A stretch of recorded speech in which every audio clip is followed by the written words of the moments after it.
Welcome back to Fiercely Unfiltered. I'm your host, Kelly Renee, and today I want to continue where I left off on my last episode. I always thought I would be someone who would stand up for people when they were being mistreated. Like, have you ever seen What Would You Do, the show where they have situations set up and they put scenarios in to see who looks away and who actually helps?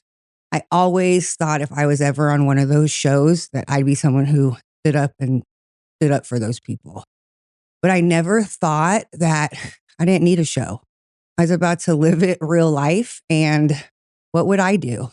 Well, it was September where I left off last time. I actually just moved back to Canyon Lake on September 16th, 2 weeks before I was kicked out of my company.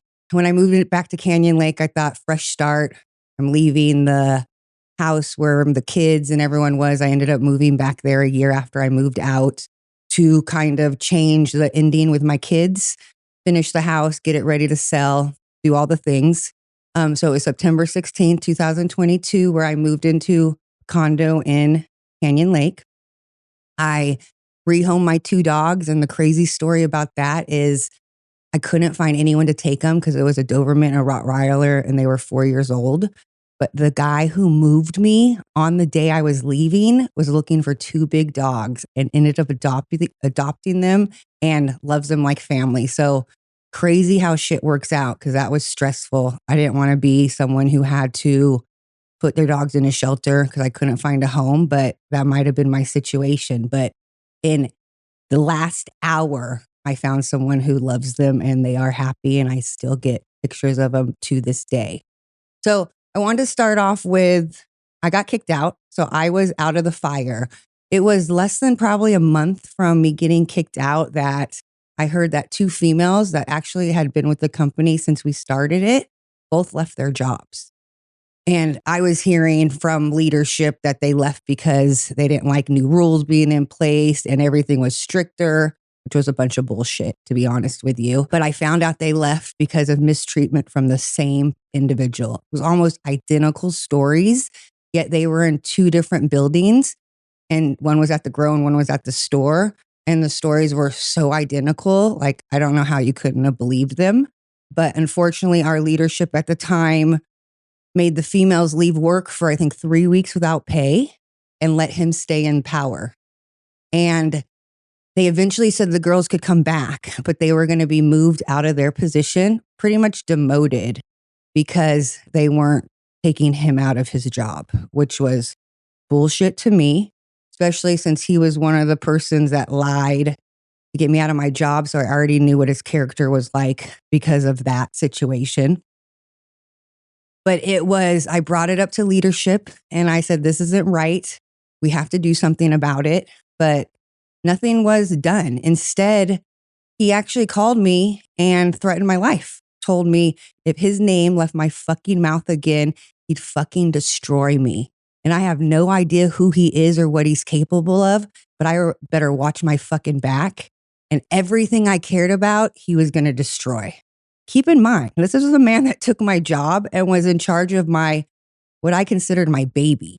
So, and I didn't even have to call anyone and tell him this happened, because he actually hung up the phone with me, called my ex, who was his boss, and just was screaming and so mad that my ex couldn't even understand him. And my ex hadn't called me since I got kicked out of the company, so it was surprising to get a call from him.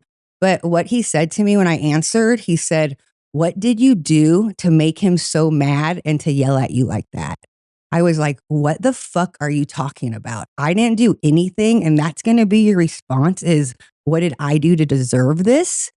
At that point, it was like, this isn't happening. This isn't a fight. I'm going to stop fighting. So I kept trying to fight it. And retaliation started happening. I was not allowed at my company Christmas party, which was the moment I realized that this wasn't about him saving the company and working without me. This was about me being erased. This is about him wanting a life without me. And no matter if we built it together, he was going to erase me. And he was going to get an army to help him do that to me. He didn't want to do the dirty work alone. So he kind of gathered some people around, made up some narratives, and tried to take me out, but I wasn't gonna let that happen. So I kept trying to make change. While this was happening, we were going through our divorce.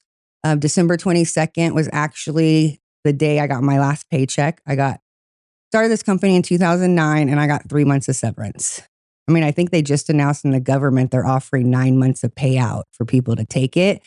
And I started this company, I was getting 3 months. So on December 22nd was the last paycheck I received.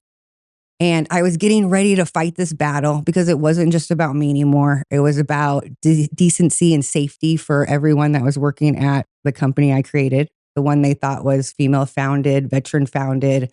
But instead they'd come and it was just overrun by toxic males who there was no accountability. And instead of taking accountability, they threatened and tried to silence, but I won't fucking be silenced. I'm not going to be scared. I'm not going to be scared to stand up for what's right. I'm not doing it anymore. So more retaliation happened. I was getting calls from employees saying that they were being raided and that they were told to not tell me about it. My name was the one on the business license, on the cannabis license. It was listed on the tax cannabis agency. So I'm the one that's receiving $1 million in debt and taxes because they weren't paid, even though the people that weren't paying them and were spitting them on their payroll and stuff were the ones that were abusing me. I'm the one liable still. And that just is a hard pill to swallow. But as I was still fighting, I got a call from the bank saying that one of the checks looked forged. So I sent a letter to my company board saying, Aaron's assistant is forging checks. He's out of town. I'm here. I'll sign them. This isn't accountability. I don't feel good about people just being able to sign checks. After I brought that up within 24 hours, I was removed from the bank account. That was the action they took when I reported that. From there, employees were told before, but not to talk to me, not to answer questions.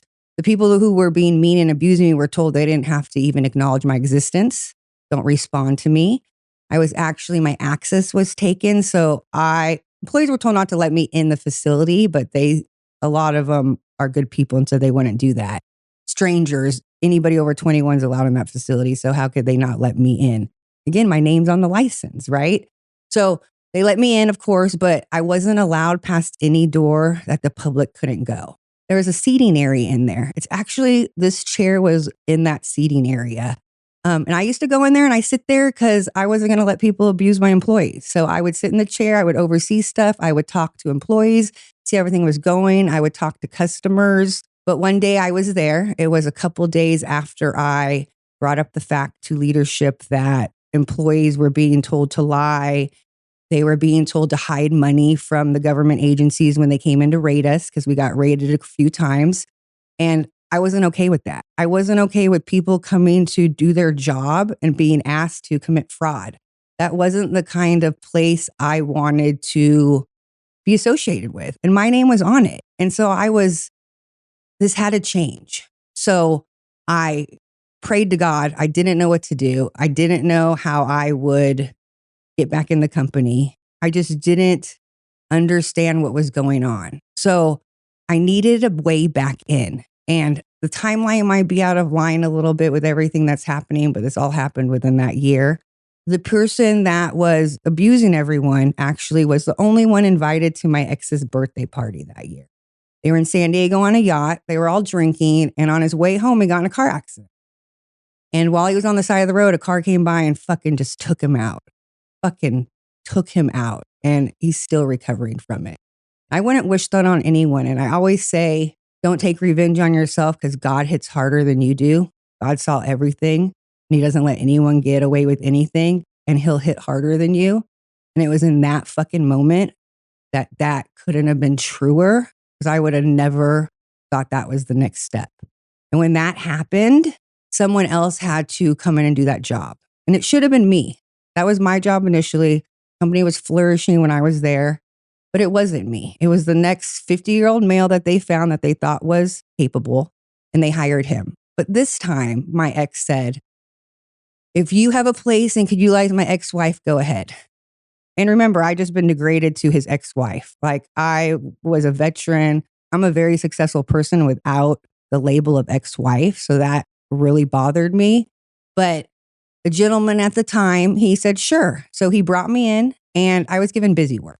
I didn't get paid. Of course, the company wasn't doing good at this point. I was over at the grow cleaning the warehouses, trying to take accountability of what was going on there. Did that for a couple months, finished everything they asked me to do. And at that point, I thought, hey, here we go. Let me get back in the finances. Let me be in a leadership role. Let me help the store do better. But of course, they couldn't do that because there was leadership over there that was just bad people. That if I was over there, they wouldn't be able to do everything they were doing. And that wasn't their game plan. So they didn't let me back. So that's where I was at the store in the chair doing all that before it got taken away. So that happened before. So once my chairs got taken away and I came back from lunch and the seating area was completely gone, the employees looked at me they're like, we're so sorry. I can't believe you're being treated like this. And I'm like, you guys have nothing to be sorry about. This has nothing to do with you. It's leadership's issue, right? So I felt bad for them having to watch me. And it was like a struggle for me. Like, should I keep showing up because I'm putting people in uncomfortable situations? Because when I'm there, they're being questioned about what was said, what they were talking to me about. And people who were loyal to me were the ones that were getting fired, were the ones that weren't being invited to leadership stuff. So I didn't want to hurt people's job security, but also no one would stand up for me in the situation. Like I just brought up the what would you do? I always said they should have a what would you do in a workplace where people's livelihood was on the line if they stood up for somebody. Like on the show right now, it's strangers in a restaurant and you go about your day afterwards. Your job isn't threatened. If you stand up for someone, you might not be able to support yourself. Like being in that situation is a lot harder. And no one in my company was willing to stand up and put their job on the line because they were told that you would lose your job. And it was a great job. It was just turning to be toxic. So that went on for a little while. And then the major thing after that was we had a board meeting. It was like April 2024.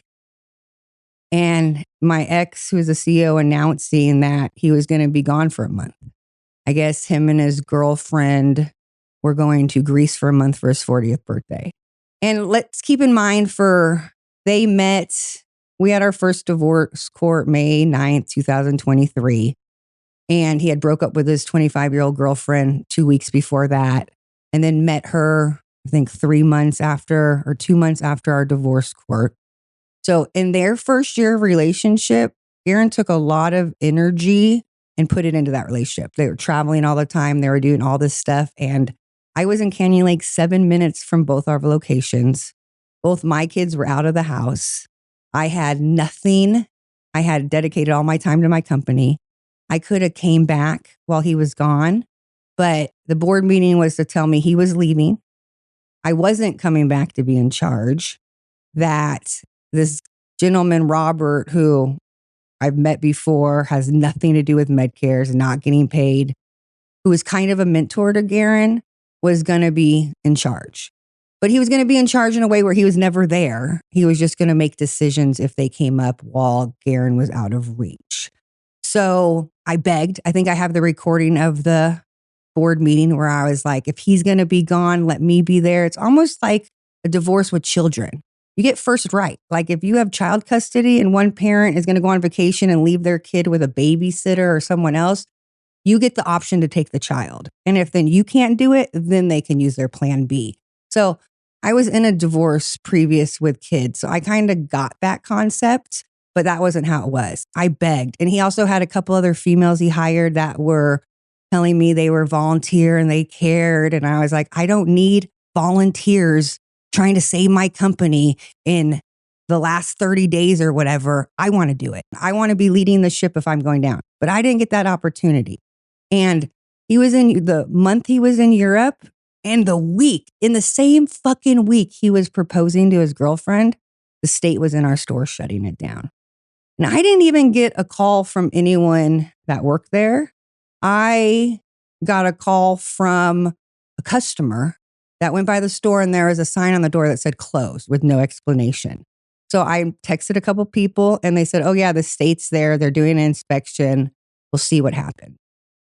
A couple days later, we're still closed. So it was kind of like he was starting his new chapter and he wasn't letting me be in charge of the chapter he was leaving behind. And he wasn't taking care of it like he should have. He left other people in charge of it who didn't care about it like I would. Other people whose motive wasn't the mission, it was for their individual purpose. And there was a lot of times through this where I thought God had sent someone to help. But at one point, he even rehired my cousin. And it was right around the same time that the restraining order came out, or they were trying to get a restrainer against me. They filed a workman place restraining order. The company actually paid for his assistant to file it against me, the one I hadn't talked to in fucking a year. But my cousin came to work there. And employees would call me and be like, Garen's cousin did this and Garen's cousin. I go, oh, that's my cousin. They go, that's your fucking cousin? You should hear her. She talks about you. There's no way that's your cousin. I was like, what the fuck? And then I find out that she is having employees go into her office and say, so I need you guys to write a letter saying that if Kelly comes back, you guys would leave. And the employee's like, you're going to ask me how I actually feel? Or are you just telling me I'm going to write that? Like, well, the leadership's all going to write it. So we thought it'd be good if you guys wrote it too. And they were like, I don't want to write it. And is my job going to be in jeopardy if I don't write it? And they're like, oh, no, it won't. But let me tell you, every person that didn't write it was fired. I showed up still to, and I'm going backtrack, May 2024 is when the store got shut down. But in February 2024, we had our anniversary party. I went because every event that Medcare had, I didn't care if I was told not to be there. If the public could be there, I was there. There was no legal reason why I couldn't be there. So I went to the anniversary party and I got dressed up. I was excited to be there. I was checking people in. And then my cousin comes out and she's like, oh, I'll check people in. I'm like, I got it. She's like, you're not doing it. And I'm like, I can do it. She's like, no one wants you here. Why are you here? I'm like, excuse me? I go, you don't have to help my ex be evil. Like, what the hell? And she's like, no one wants you here. I could call the cops and have you removed. I'm like, on what legal grounds?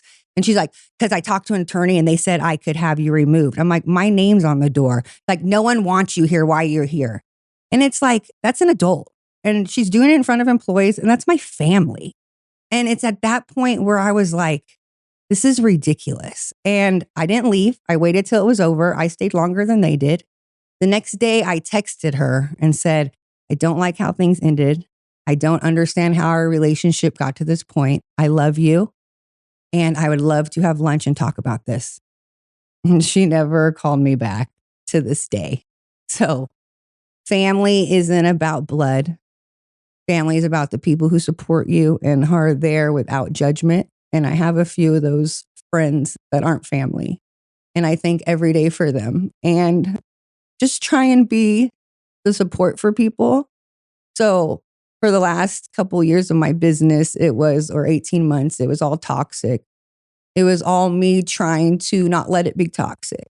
And there was no way that I could turn it around. The people weren't leaving. No one was listening to me. So it being shut down actually was a relief to me because I knew there wasn't a facility or a business that had my name attached to it. That was so embarrassing and being run so outside my morals and my values that I'd rather have been shut down than still be there. I can't imagine the stress if I knew people were still being mistreated daily there and I couldn't do anything about it. So this wasn't a fight I asked for, but I'm not going to step down. If you take anything from this episode, I want it to be that you have a choice. You can let people try and erase you, or you can stand up for yourself. You can be silent, or you can use your voice. So I use my voice. I'm not going to be silenced. I'm going to stand up for what's right. So I hope you do the same thing. And thank you for tuning in today to Fiercely Unfiltered.